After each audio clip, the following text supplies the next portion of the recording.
Hello everyone, সবাইকে স্বাগত জানাচ্ছি সুমাইয়া ডেইলি ব্লগের আরেকটি নতুন পর্বে।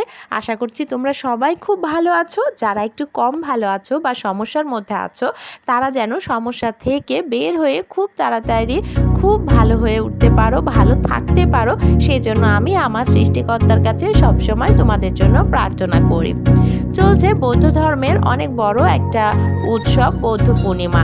তো বৌদ্ধ ধর্মের বন্ধুদের প্রতি রইল আমার অনেক ভালোবাসা এবং অনেক দোয়া করি তারা যেন তাদের উৎসবটা সুন্দরভাবে উদযাপন করতে পারে।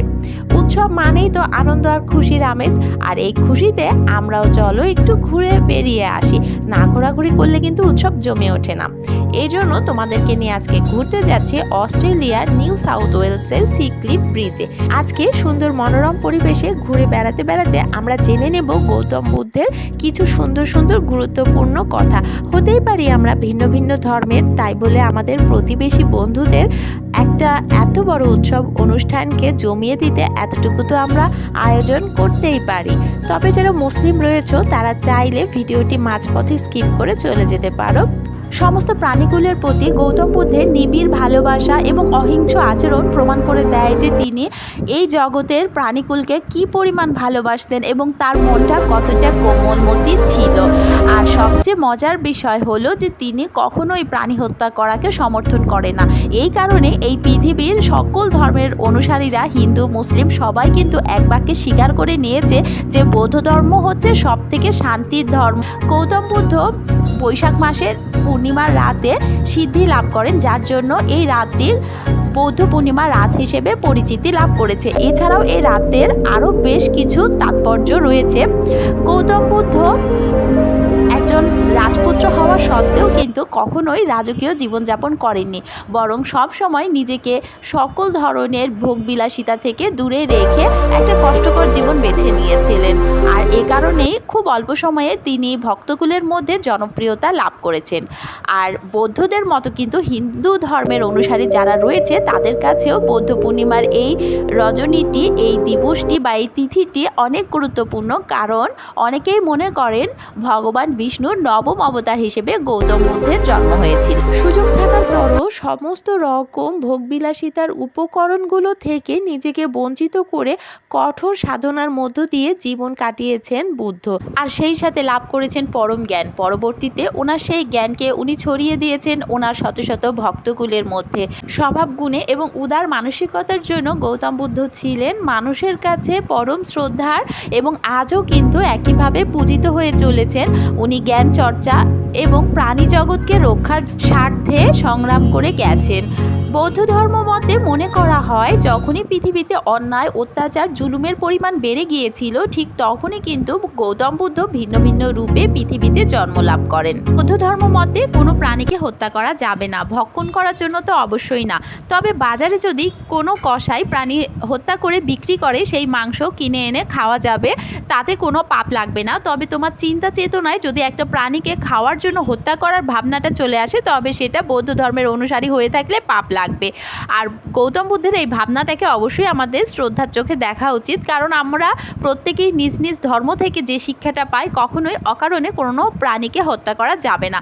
যারা মুসলিম রয়েছে তাদেরও একটা নির্দিষ্ট গণ্ডির মধ্যে বেঁধে দেওয়া হয়েছে, ঠিক এই গণ্ডির ভেতরে থেকে প্রাণী হত্যা করে খেতে পারো, তার বাইরে গেলে কিন্তু মুসলিমদেরও পাপ লাগবে। তো অহেতুক বৌদ্ধ ধর্মের লোকেদের মাংস খাওয়া দেখে হাসাহাসি, টিটকারি বা তাদেরকে তাচ্ছিল্য করা উচিত না, কারণ গৌতম বুদ্ধের ধর্মে কখনো মাংস খাওয়াকে নিষেধ করা হয়নি, শুধু বলা হয়েছে যে হত্যা করা যাবে না।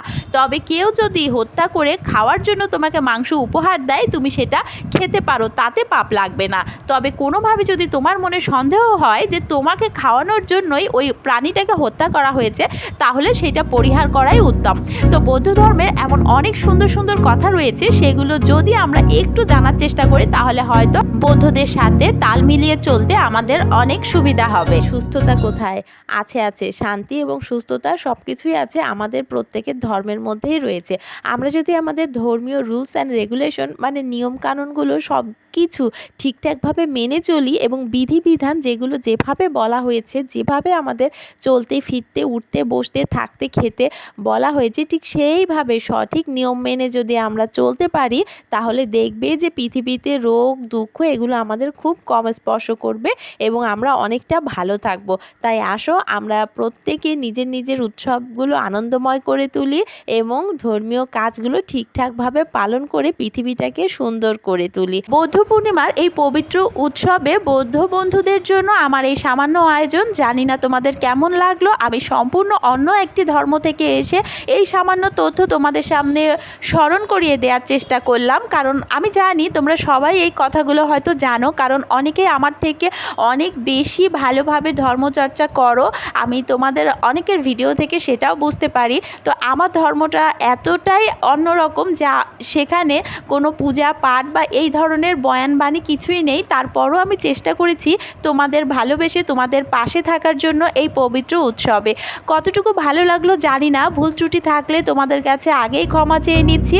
আর যদি কোনো বড় ধরনের ভুল খুঁজে পাও তবে কমেন্ট বক্সে লিখে দিও, আমি ভিডিওটা ডিলিট করে দেব। এই উৎসব সবার জীবনে বয়ে নিয়ে আসুক আনন্দ, সুখ, শান্তি, সমৃদ্ধি। আর অবশ্যই মানুষ মানুষের পাশে থাকার যে ধর্ম, তার জন্য কিন্তু কোনো বিধিনিষেধ লাগে না, লাগে মানবতা। আর সেইটা আমাদের সবার কাছেই রয়েছে। আমরা সবাই মিলে সেই মানবতার আলোয় আলোকিত করে তুলি আমাদের এই সুন্দর পৃথিবীটাকে। ভালো থেকো সবাই, এ পর্যন্তই, টাটা।